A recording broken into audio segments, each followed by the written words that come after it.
आज फिर हम मौजूद हैं भारतीय किसान यूनियन के धरने पर, जो पिछले 28 अगस्त 2021 से शुरू किया गया था।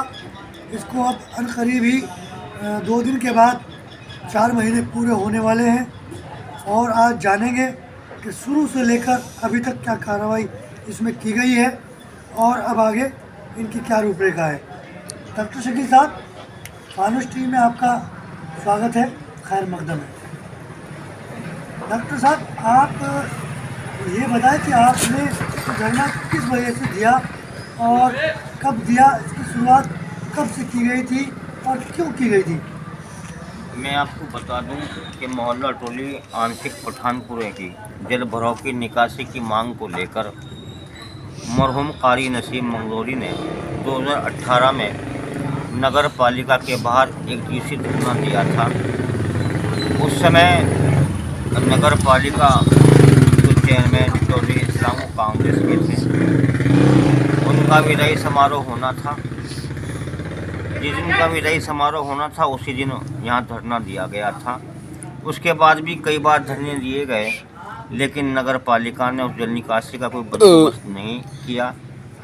मजबूरन 28 अगस्त 2021 को मोहल्ले के लोग एक प्रण लेकर आए थे कि जब तक तालाब की खुदाई और जल निकासी का बंदोबस्त नगर पालिका प्रशासन मंगलोर नहीं करता, तब तक धरना जारी रहेगा।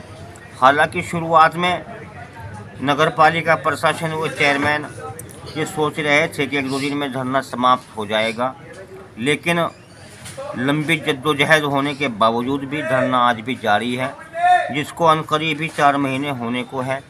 हालांकि नगर पालिका ने आला अधिकारियों के दबाव के चलते तालाब का कुछ हिस्सा खोद दिया है, कुछ रह रहा है।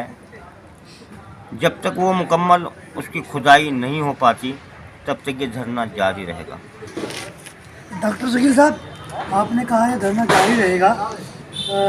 जहाँ तक मेरे याद है 18 अप्रैल 2018 को ये पहली बार धरना दिया गया था, 1 दिवसीय, और उसके बाद 3 मई को ये अनशन के रूप में शुरू किया गया था, जिसमें 2-3 दिन ये चला। उसके बाद ये एसडीएम राज में ख़त्म हुआ और उसके बाद फिर ये 2020 में, अप्रैल 2020 में फिर एक बार धरना दिया गया और अब ये 2021 में इस धरने को दिया गया। तो जब से लेकर अब तक कितना आप इसमें अंतर महसूस करते हैं और उस चेयरमैन में और इस चेयरमैन में आप कितना फ़र्क महसूस करते हैं? जहाँ तक चेयरमैन का मामला है, जो मौजूदा चेयरमैन है, भले ही वो बसपा का चेयरमैन हो, वो एक मोहरा बना हुआ है। वो आज तक भी जहाँ जल भराव होता है, जब से वो चेयरमैन बना है, आज तक उसने उस स्थान का निरीक्षण भी करना मुनासिब नहीं समझा। जब इतनी बड़ी समस्या मोहल्ले वासियों के सामने है और उन लोगों ने जिस जनप्रतिनिधि को चुनकर नगर पालिका भेजा, जब वो जनप्रतिनिधि ही उस स्थान का निरीक्षण नहीं कर सकता, तो आप अंदाज़ा लगा सकते हैं कि मंगलोर का चेयरमैन कैसा है और कैसा होना चाहिए। डॉक्टर शकील साहब, आपने कहा कि उन्होंने इसका निरीक्षण भी नहीं किया, लेकिन लोगों का कहना है कि आप लोगों ने ही उन्हें वोट देकर जिताया है, जिसमें आपने पूरे मंगलौर में सभाएं की उनके पक्ष में। तो इसके बारे में आपका क्या कहना है? हमने सबसे पहले, जिस समय कांग्रेस के चौधरी इस्लाम नगर पालिका के चेयरमैन थे, उस टाइम भी हमने जल निकासी की मांग की थी। उन्होंने हमारी मांग पर कोई तवज्जो नहीं दी थी, जिसके चलते जब निकाय चुनाव हुआ तो हम कांग्रेस को छोड़कर हाजी सरवत करीम अंसारी के साथ लगे। उनके कहने पर हमने हाजी दिलशाद को वोट दिया। मंगलौर में जनसभाएं भी की, जहां हम धरना दे रहे हैं यहाँ भी जनसभा की थी और मरहूम कारी नसीम मंगलोरी ने एक भीख मांग कर इस चेयरमैन को जिताने का काम किया था। लेकिन एक बड़ों की मिसाल है कि सत्ता हासिल होने के बाद आदमी अपने आदमियों को भूल जाता है। वही इस चेयरमैन ने किया, वही हाजी सरवत करीम अंसारी ने किया, वही डॉक्टर शमशाद ने किया। इन लोगों ने उस समय जो हमसे वादे किए थे उनमें से एक भी वायदा पूरा नहीं किया, जिसकी मजबूरी मान लीजिए या अपने दिलों की धड़कन या कुछ भी मान लीजिए कि अब जिनको हम लोगों ने वोट देकर नगर पालिका पहुँचाया, आज हमें उनके खिलाफ ही नगर पालिका के बाहर ही धरना देने के लिए मजबूर होना पड़ रहा है। तो डॉक्टर शकील साहब, जैसे कि आप बता रहे हैं ये काम एक जनहित का काम है, तो क्या आप मौजूदा विधायक के पास गए, उनसे आपने इस बारे में बात की, इस समस्या के निदान के लिए, हल कराने के लिए उन्होंने कोई प्रयास किया? इस मामले को लेकर मरहूम कारी नसीम की कई दौर की वार्ता कांग्रेस विधायक निज़ामुद्दीन के साथ भी हुई थी। उन्होंने भी हमेशा लॉलीपॉप ही नहीं दिया, बल्कि एक कहावत है कि फूट डालो राज करो। उन्होंने हमारे परिवार में फूट डालकर राज करने का काम किया है। हमारे परिवार को इस कांग्रेस विधायक ने 2 हिस्सों में तकसीम कर दिया है। आज भी एक गुट उनके साथ है, एक विरोध में है, और यही वजह है कि जब समस्या का हल नहीं हुआ तो हमें भारतीय किसान यूनियन के बैनर तले नगर पालिका के बाहर अपनी जायज़ मांगों, जनहित की मांगों को लेकर धरना देने के लिए मजबूर होना पड़ा। और हम आज भी नगर पालिका से कुछ नहीं मांग रहे, हम तो नगर पालिका को 4.25 बीघे ज़मीन दे रहे हैं। लेकिन ये नगर पालिका इतनी गूंगी और बहरी बन गई है कि एक भिखारी को अगर भीख दी जाती है तो वो हाथ फैला कर ले लेता है। हम तो इन्हें बिना भीख मांगे 4.25 बीघे ज़मीन दे रहे हैं, लेकिन ये नगर पालिका का चेयरमैन, ये नगर पालिका प्रशासन उस ज़मीन को लेने के लिए पूरी तरह आज भी हमें तैयार नज़र नहीं आ रहा है। तो डॉक्टर शकील साहब, आपने बताया कि आपने कांग्रेस विधायक से कई दौरों की वार्ता हुई, लेकिन समस्या का समाधान नहीं हुआ। लेकिन जैसे आपने बताया कि इस चुनाव में, चेयरमैन के चुनाव में आपने कांग्रेस छोड़ बसपा का दामन थामा, उसके लिए प्रसार प्रचार किया, तो क्या आपने उसके जो नेता हैं, यहाँ क्षेत्रीय नेता हैं या मंगलौर के जो नेता हैं या पूर्व विधायक, क्या आपने उनसे इस बारे में कोई बात की? उनका क्या जवाब आपको मिला? इस मामले को लेकर हम बसपा नेता पूर्व विधायक हाजी सरवज करीम अंसारी के पास भी गए थे। जिस समय हम गए थे उन्होंने हमें एक ही जवाब दिया था कि चेयरमैन मेरी बात नहीं मानता, जिसका ऑडियो भी हमारे पास मौजूद है। उन्होंने अपने हाथ ये कहकर खड़े कर लिए थे कि चेयरमैन मेरी बात नहीं मानता, मैं इसमें क्या कर सकता हूँ। मैं इतना कर सकता हूँ कि आप मेरे साथ उनके घर चलें और जो भी होगा वही होगा, लेकिन हम संविधान के मानने वाले लोग हैं, हम कोई ऐसा विवाद नहीं चाहते कि जिसके दिलों में फाट आए। डॉक्टर साहब, आपने अभी कांग्रेस विधायक और बसपा के पूर्व विधायक के बारे में बताया, पर आपने जिसको वोट देकर चुना और जिसके लिए प्रचार प्रसार किया, क्या उस चेयरमैन से आपकी कोई वार्ता हुई इस बारे में, समस्या को हल कराने को लेकर? जहाँ तक नगर पालिका चेयरमैन हाजी दिलशाद का मामला है, मैं खुद स्वयं एक एप्लीकेशन लेकर उनके बैठक में गया था। मैंने वो एप्लीकेशन चेयरमैन हाजी दिलशाद को दी थी और उन्होंने साइन करने के बाद नगर पालिका को आदेशित किया था कि इसकी जांच कर आख्या दी जाए। लगभग 1.5 साल हो गया है, हमें पता नहीं वो आख्या कहाँ गायब हो गई है। इस बात से आप अंदाज़ा लगा सकते हैं कि चेयरमैन कितना हितैषी हो सकता है। तो डॉक्टर साहब, आपने बताया कि कांग्रेस विधायक, बसपा विधायक और चेयरमैन सबके दरबार पर आपने गुहार लगाई, कोई समस्या का समाधान नहीं हुआ, तो क्या आप प्रशासनिक अधिकारियों के पास इस समस्या को लेकर गए? उन्होंने इसके प्रति कितनी निष्ठा और के साथ आगे काम करने की, इस समस्या को हल कराने का प्रयास किया या नहीं किया? जब हमने देखा कि नगर पालिका प्रशासन कोई कार्रवाई नहीं कर रहा है, तो हमने अपनी दस्तक, अपनी एप्लीकेशन प्रशासनिक अधिकारियों को दी। मैं तहसील से तहसील प्रशासन के तमाम अधिकारियों का शुक्रिया अदा करता हूं कि उन्होंने हमारी बात को जायज़ माना, और हम एहसानमंद हैं कि जो तालाब की खुदाई हुई है, जो निशानदेही हुई है, उसमें नगर पालिका का नहीं बल्कि तहसील प्रशासन का अहम रोल रहा है। मैं शुक्रिया अदा करता हूं ज्वाइंट मजिस्ट्रेट का, मैं शुक्रिया अदा करता हूँ तहसीलदार का, मैं शुक्रिया अदा करता हूँ अपर उप जिलाधिकारी का व अन्य तहसील प्रशासन के अधिकारियों का, चाहे उसमें पटवारी हों चाहे कानून को हों। इन लोगों ने हमें सपोर्ट की, और सपोर्ट यूँ नहीं की उन्होंने अपने कागजात या अपने डॉक्यूमेंट्स के हिसाब से हमें सपोर्ट की। इसलिए हम तहसील प्रशासन आला अधिकारियों का शुक्रिया अदा करते हैं। तो डॉक्टर शकील साहब, ये बताया आपने कि तहसील प्रशासन का आपको पूरा सहयोग मिला। तो जब सहयोग मिला तो उसमें तालाब के जो नंबर है, यानी कि 132 की जो लैंड है, वो कितनी है, कि क्या नंबर है? मैं आपको बता दूं कि तालाब का जो रकबा है वो 5.25 बीघा का है, जिसका खसरा नंबर 497/2 500 और 501 है, जिसकी निशानदेही तहसील प्रशासन कर चुका है।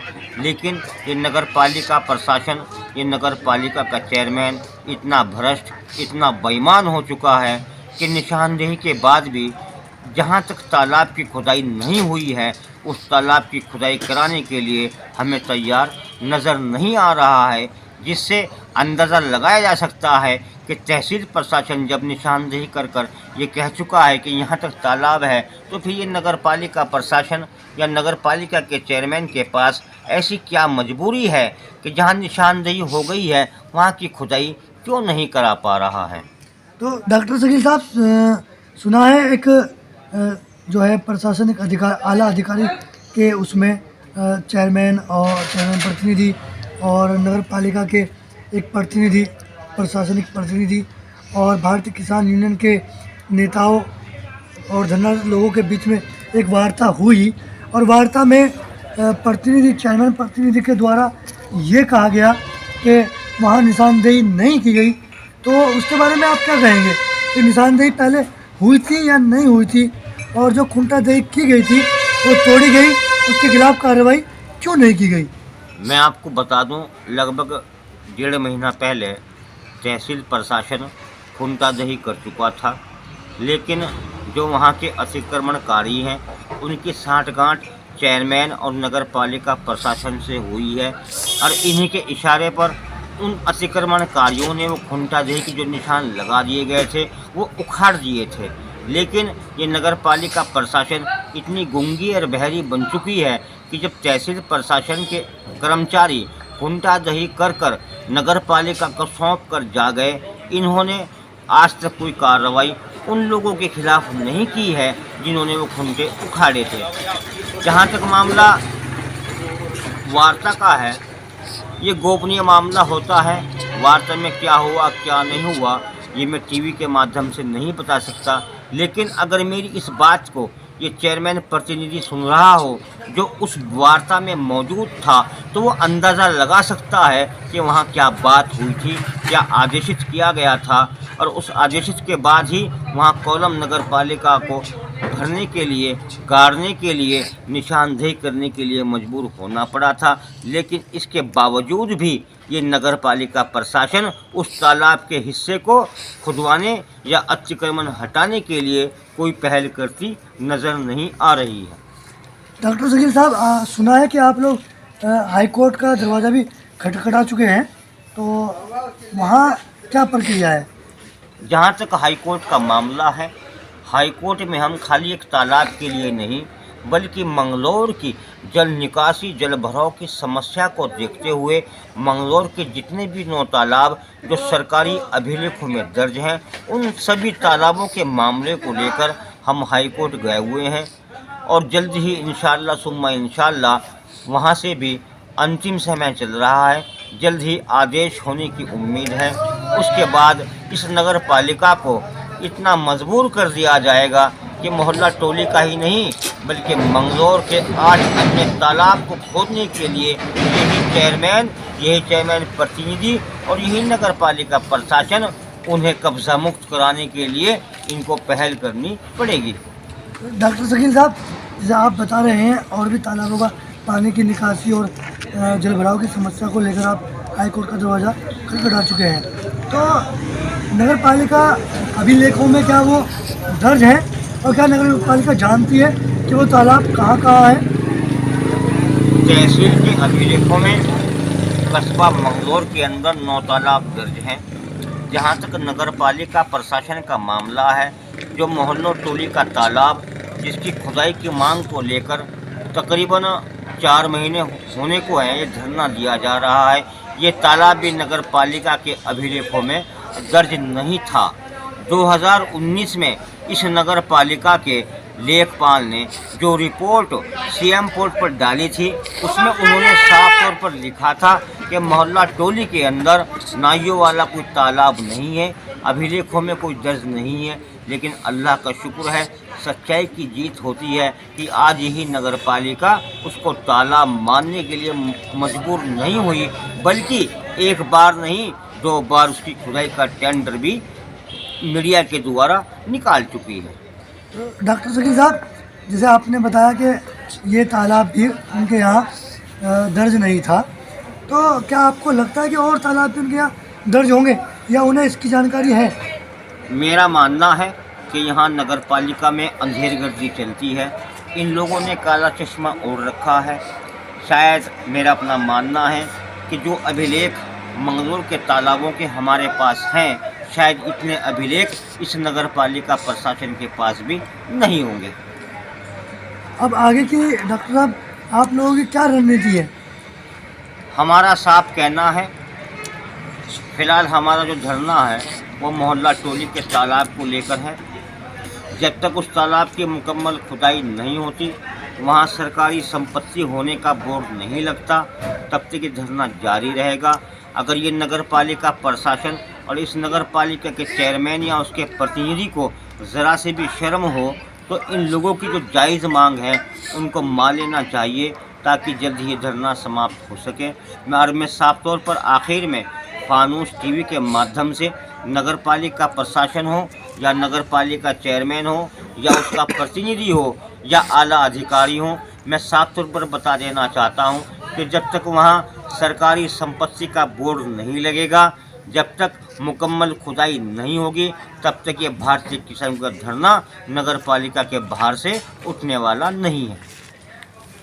डॉक्टर साहब, आपने कहा, डॉक्टर शकील साहब, आपने कई बार ये बात कही कि वहाँ बोर्ड लगे, खुदाई हो, और ये भी साबित हो चुका है कि वो तालाब की भूमि है।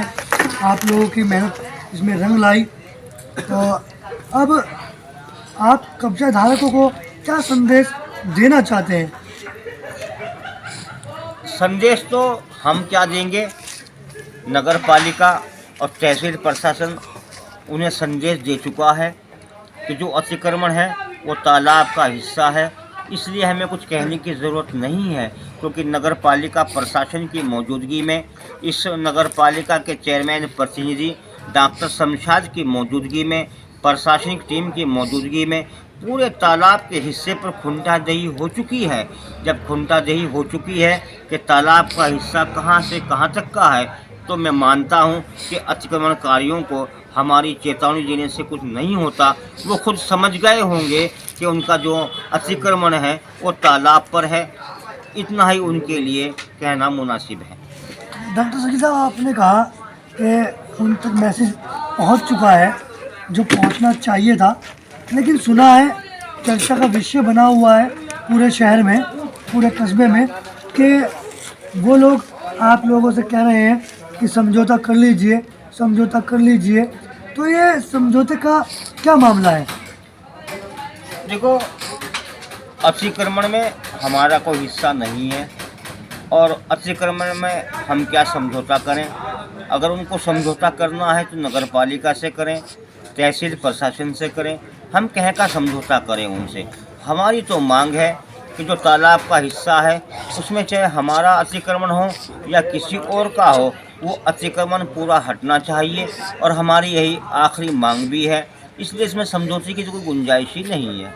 डॉक्टर शकील साहब, एक आखिरी सवाल कि आप लोगों का कहना था कि 1 नंबर की नगर पालिका ने खुदाई गलत कर दी है, उसके बारे में आप विस्तार पूर्वक बताएं जरा। लगभग 1.5 महीना पहले इसी नगर पालिका के अंदर बैठकर चेयरमैन हाजी दिलशाद, चेयरमैन प्रतिनिधि डॉक्टर शमशाद, नगर पालिका के अधिशासी अधिकारी अजहर अली और भारतीय किसान यूनियन के नेताओं की मौजूदगी में वार्ता हुई थी, उसमें हम लोगों ने ये मुद्दा रखा था कि जो तालाब की भूमि है आप उसे पूरी खोद दीजिए, लेकिन आपने एक नंबर गलत खोद दिया है जो तालाब का हिस्सा नहीं है। आप मानते हैं अगर वो तालाब है तो आप उसे तालाब घोषित कराइए, अगर वो तालाब नहीं है तो जो आपने उस तालाब बिना तालाब के नंबर की खुदाई की है आपको उसका भराव कर कर देना होगा। चेयरमैन ने हमसे वादा किया था कि अगर तहसील प्रशासन 504/2 को तालाब घोषित नहीं करता तो हम उसका भराव करेंगे, लेकिन 1.5 महीने बाद भी ये चेयरमैन उस हिस्से का भराव नहीं कर पाया है। आप अंदाज़ा लगा सकते हैं कि इस चेयरमैन की, इस नगरपालिका प्रशासन की, इस चेयरमैन प्रतिनिधि की अतिक्रमणकारियों के साथ कितनी बड़ी सांठगांठ हो सकती है। तो डॉक्टर शकील साहब, आपने बताया सांठगांठ का मामला और अन्य मामले भी बताए, तो अब जैसे उस नंबर का मामला है, आगे तो इसमें आपकी क्या रणनीति रहेगी? आप आगे कहाँ किस प्रशासन का दरवाज़ा खटखटाएंगे या आपकी क्या रणनीति उस मामले को लेकर रहेगी? उस मामले को लेकर हमारा साफ कहना है, हम चेयरमैन प्रतिनिधि अधिशासी अधिकारी अजहर अली को भी बता चुके हैं कि अभी तो हम तालाब, जो सरकारी तालाब है 5.25 बीघे का, उसकी खुदाई का इंतज़ार कर रहे हैं। उसके बाद जब उस तालाब की मुकम्मल खुदाई हो जाएगी तो हम एक नोटिस नगरपालिका प्रशासन को देंगे। उस नोटिस के बाद भी अगर नगरपालिका प्रशासन उस नंबर का भराव नहीं करती तो फिर हम कोर्ट का दरवाज़ा नगरपालिका के चेयरमैन और उस ठेकेदार के खिलाफ हम कोर्ट में जाएंगे। ये थे हमारे साथ में डॉक्टर शकील साहब। इन्होंने आपको जब से धरना शुरू हुआ 2018 से लेकर और 2021 तक आज तक की आपको पूरी तफसील के साथ पूरी बातें बताई और इस समस्याओं का जो अब तक हल हुआ और आगे की क्या रणनीति है इससे आपको समझाया कि आगे इसमें क्या अपना रुख साफ स्पष्ट किया कि आगे की क्या रूपरेखा रहेगी। हमारे इस चैनल को फानूस टीवी को सब्सक्राइब करें, लाइक करें और शेयर करें।